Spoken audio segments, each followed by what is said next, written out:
আলো ছায়ার খেলা, মেঘের আবরণ, পাহাড়ের মাঝে মিলে যায় জীবন। চলো না ঘুরি এই পাহাড়ি পথে, পাহাড়ের ডাকে মন যে আছে মেতে। হ্যালো বন্ধুরা, আজ আমরা চলে এলাম উত্তরবঙ্গ ভ্রমণের তৃতীয় পর্ব নিয়ে। আজ আমাদের ডেস্টিনেশন কালিম্পং। এনজিপি স্টেশন থেকে প্রাইভেট কার বুক করে আপনি সোজা চলে যেতে পারেন কালিম্পং। খরচা হবে 4,000 টাকা মতো। যাওয়ার পথে আমাদের একটু দাঁড়াতে হয়েছিল কিরনি বাজারে। জায়গাটি শিলিগুড়ি থেকে 60 কিলোমিটার দূরে অবস্থিত। এই জায়গাতেই তিস্তা নদীর তীরে প্রস্তাবিত একটি হাইড্রো ইলেকট্রিক প্রজেক্টের ইনভেস্টিগেশনের কাজে আমার হাজব্যান্ড অফিসিয়ালি জড়িত। আমি নিজে ডাক্তার হয়েও কিন্তু ইঞ্জিনিয়ারিং কাজের প্রতি উৎসাহী কম নই। তাই ওর প্রজেক্টের কাজ দেখতে ওর সাথে নেমে পড়লাম পাহাড়ের ঢাল বেয়ে। এখানে যে মেশিনারিগুলো দেখছেন সেগুলো শুনলাম যে এখানে নাকি সয়েল ইনভেস্টিগেশন হচ্ছে।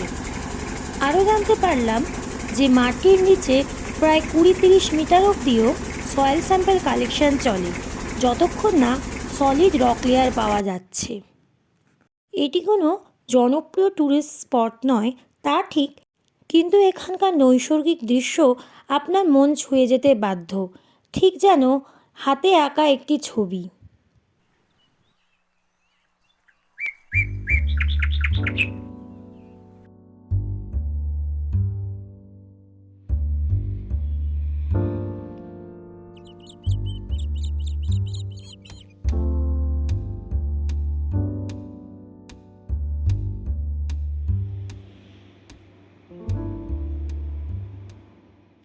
কাজ সেরে আমরা চলে আসলাম কালিম্পংয়ের ত্রিরত্ন বুদ্ধ পার্কে।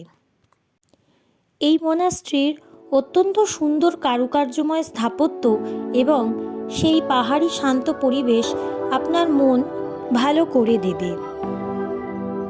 এখানে আসলেই মনে হবে যেন একেবারে অন্য দুনিয়ায় চলে এসেছি।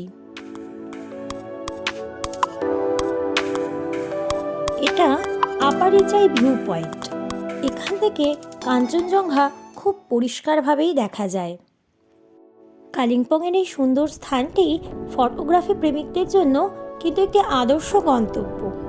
ক্যামেরা হাতে নিয়ে বেরিয়ে পড়ুন, কারণ এই ত্রিরত্ন বুদ্ধ পার্ক দেবে আপনাকে অসংখ্য ছবির অনুপ্রেরণা আর মনে রাখার মতো মুহূর্ত।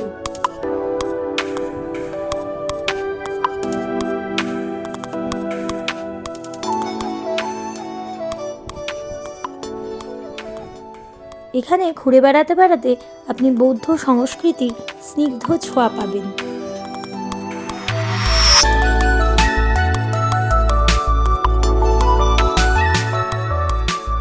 জায়গাটি ঘুরে দেখার সাথে সাথে এই মনাস্ট্রির নীরবতা এবং পবিত্রতা রক্ষা করার কিন্তু আমাদের কর্তব্য রয়েই যায়। ত্রিরত্ন বুদ্ধ পার্ক দর্শনের পরে আমরা চললাম আমাদের নেক্সট ডেস্টিনেশনে। পৌঁছে গেলাম কালিম্পংয়ের সেই বিখ্যাত হনুমান মন্দিরটিতে। 2004 সালে এই মন্দিরটি উদ্বোধনের পর থেকে এটি একটি ট্যুরিস্টদের আকর্ষণ স্থল হয়ে উঠেছে। পাহাড়ের কোল বেয়ে প্রায় 50টি সিঁড়ি অতিক্রম করলে এই হনুমান মন্দিরটিতে পৌঁছানো যায়। সুবিশাল 30 ফুট উঁচু এই হনুমান মূর্তিটি আপনাকে সত্যিই মুগ্ধ করবে।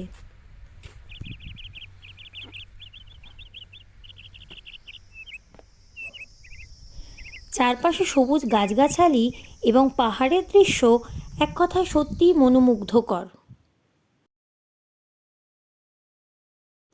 পাহাড়ের কোল বেয়ে এবারে আমরা পৌঁছে গেলাম কালিম্পংয়ের সেই বিখ্যাত ডেলো পার্কে। কালিম্পংয়ের এই সুন্দর জায়গাটিতে প্রকৃতির কোলে কিছুটা সময় কাটালে মনটা আপনার একেবারেই ফুরফুরে হয়ে যাবে। পাহাড়ের গা বেয়ে সুন্দর ছোট্ট সরু রাস্তাগুলি চলে গিয়েছে একেবারে পাহাড়ের উপরে। চারপাশে রঙিন ফুল, সবুজ ঘাস আর পাখির গান, এই পরিবেশে আসলেই আপনার মন ভালো হয়ে যাবে।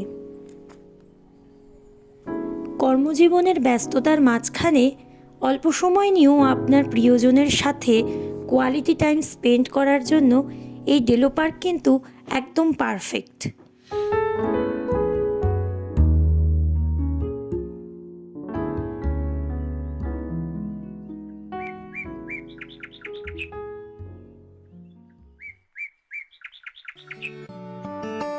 পাহাড়ের সূর্যাস্ত খুব বেশিক্ষণ স্থায়ী হয় না, তাই দেখার জন্য আমি দৌড়ে উপরে উঠে গেলাম।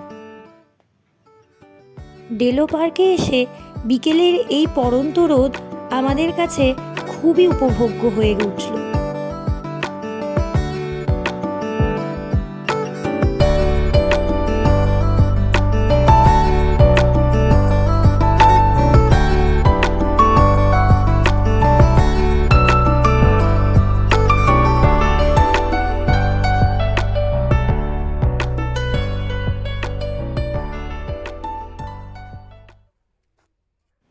প্রায় 5,500 ফুট উঁচুতে অবস্থিত এই ডেলো পার্ক কালিম্পংয়ের সর্বোচ্চ জায়গা, যেখান থেকে আপনি কাঞ্চনজঙ্ঘার এই সুন্দর দৃশ্য উপভোগ করতে পারবেন।